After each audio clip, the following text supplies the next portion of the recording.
भारतीय कंपनी सचिव संस्थान की उत्तरी भारत क्षेत्रीय परिषद के तत्वावधान में एवं कानपुर चैप्टर की मेज़बानी में आज 19 जुलाई को द प्रिस्टीन कानपुर में उत्तर प्रदेश राज्य सम्मेलन 2026 का भव्य आयोजन किया गया। सम्मेलन की theme company secretary nurturing UPS corporate landscape from Purvanchal to NCR रही, जिसमें उत्तर प्रदेश के विभिन्न शहरों से बड़ी संख्या में कंपनी सचिवों एवं प्रोफेशनल्स ने सहभागिता की। कार्यक्रम में मुख्य अतिथि रमेश कुमार पाल, आईसीएलएस सहायक registrar of companies Kanpur corporate कार्य मंत्रालय भारत सरकार रहे। उन्होंने अपने उद्बोधन में बदलते कॉर्पोरेट एवं नियामकीय परिवेश में कंपनी सचिवों की महत्वपूर्ण भूमिका पर प्रकाश डालते हुए प्रोफेशनल्स को उच्च स्तर के कॉर्पोरेट गवर्नेंस एवं अनुपालन मानकों को स्थापित करने के लिए प्रेरित किया।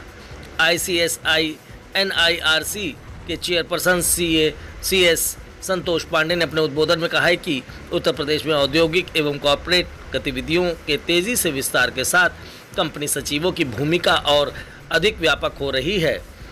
सम्मेलन के प्रथम तकनीकी सत्र में आईसीएसआई के पूर्व अध्यक्ष सीएस निसार अहमद ने art of representation before tribunals and quasi judicial bodies विषय पर अपने विचार साझा किए।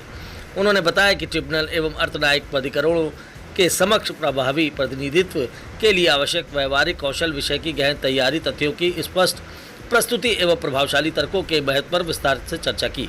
द्वितीय तकनीकी सत्र में आईसीएसआई के पूर्व अध्यक्ष के पार्टनर सीएस रंजीत पांडे ने corporate restructuring its technicalities and recent reforms विषय पर कॉर्पोरेट पुनर्गठन की तकनीकी बारीकियों एवं हालिया सुधारों पर विस्तृत से जानकारी दी।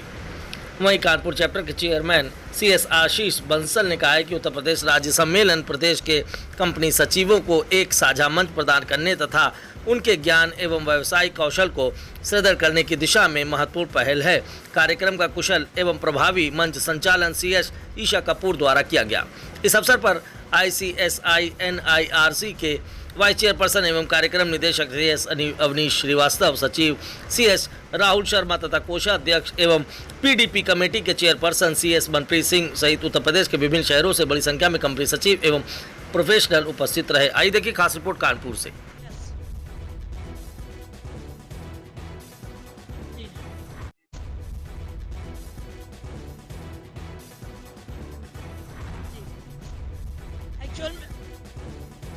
एक्चुअल में क्या है, पहले का जो है यूपी में जो है 2.5 लाख के आसपास कंपनी थी। फिर रिसेंटली जो है 16 फरवरी को जो है आरओसी 2 हिस्सों में डिवाइड हो गया है। 1 लाख कंपनी उधर चली गई, 1.5 लाख इधर कंपनी है। जो है आने वाले समय में थोड़ा जो है बर्डन थोड़ा कम हो गया है, क्योंकि थोड़ा कंपनी बढ़ गई है। जो है अब धीरे धीरे जो है नॉन कंप्लायंस पहले बहुत ज़्यादा होते थे, लेकिन हमारे यहाँ के प्रोफेशनल जो है इतने एक्सपर्ट हैं कि नॉन कंप्लायंस को जो है कंप्लायंस में बदलने में देरी नहीं करते हैं। हाँ जी, तो इसमें जो है एलएलपी है, ओपीसी कंपनी है, जो है लिमिटेड है, जो है लिस्टेड कंपनी है। बहुत सारी कंपनी मिलाकर 1.5 लाख है। उसमें से जो है लगभग 1 लाख कंपनी एक्टिव है।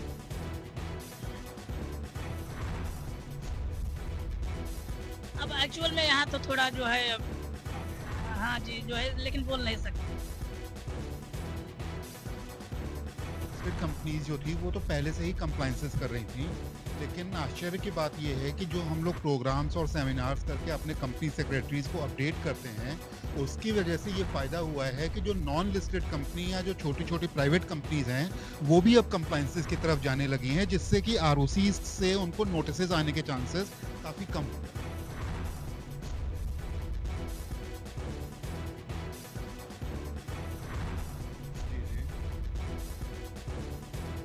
अब वैसे कानपुर में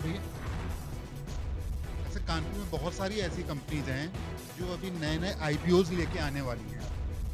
अब उन कंपनीज का नाम डिस्क्लोज करना थोड़ा सा हम लोगों के लिए मुश्किल होता है, लेकिन कई कंपनीज हैं जो आईपीओ लेके आ रही हैं, और आईपीओ लेके आ रही हैं वो इसीलिए लेके आ पा रही हैं, इसीलिए वो सक्षम है क्योंकि वो कंप्लायंसेस सारी कर रही हैं। उत्तरी भारत क्षेत्र परिषद भारतीय कंपनी सचिव संस्थान का अध्यक्ष हूँ इस वर्ष के लिए। मेरे साथ अवनीश श्रीवास्तव जी उपाध्यक्ष हैं, हमारे मुख्य अतिथि मनीष पाल जी हैं, आशीष बंसल जी यहाँ के हमारे शाखा के अध्यक्ष हैं, मनप्रीत सिंह जी हमारे क्षेत्र परिषद के कोषाध्यक्ष हैं।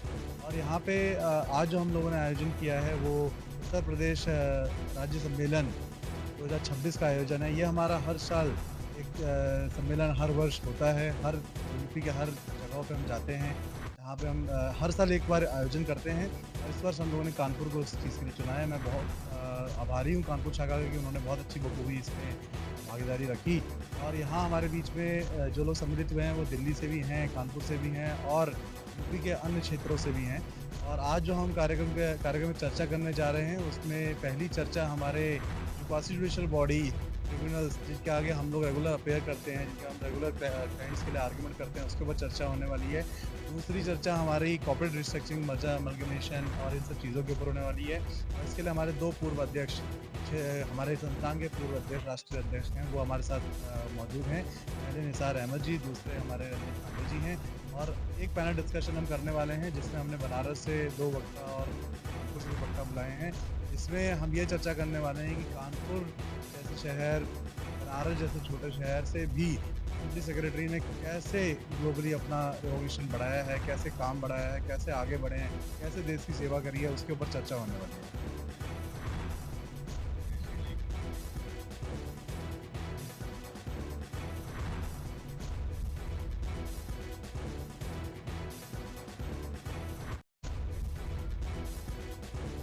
यूपी में बहुत सारे कॉर्पोरेट्स हैं जिसमें जैसा हमारे रमेश भाई ने बोला, पहले बहुत सारी कंपनियां नॉन कंप्लायंट चलती थी और हमारी कंपनी सबसे बहुत अच्छी भूमिका निभा रहे हैं उसको कंप्लायंट बनाने में। और इसमें जो नर्चरिंग कॉर्पोरेट वर्ल्ड इधर यूपी है उसको हम लोग चेंज करने की जो कोशिश कर रहे हैं, उसमें कॉर्पोरेट रिस्ट्रक्चरिंग बहुत बड़ी भूमिका रखता है। कॉर्पोरेट रिस्ट्रक्चरिंग ये चीज़ होती है किस कंपनी का मर्जर हमें किस कंपनी में करने से फ़ायदा होगा, या कंपनी के मैनेजमेंट को फ़ायदा होगा, देश को फ़ायदा होगा, ये सब चीज़ों विषयों पे हम लोग चर्चा करते हैं। बहुत कॉम्प्लायंट है, यूपी प्रगति की तरफ है और मैं ये बोलूँगा कि अगर यूपी जिस तरीके से अभी चल रहा है, जिस तरीके से अग्रसर है, अगर वैसे ही आगे बढ़ता रहा तो मुझे बहुत खुशी होगी कि यूपी ही देश में सबसे आगे कॉर्पोरेट वर्ल्ड में चल रहा होगा। कॉर्पोरेट कल्चर ईस्ट यूपी में जो है उसमें डेवलपमेंट बहुत अच्छी आ चुकी है। पहले अगर मैं बात करूँ आज से 5-10 साल पहले की, तो कॉर्पोरेट कल्चर की बहुत कमी थी, लेकिन अब कॉर्पोरेट कल्चर आ चुका है।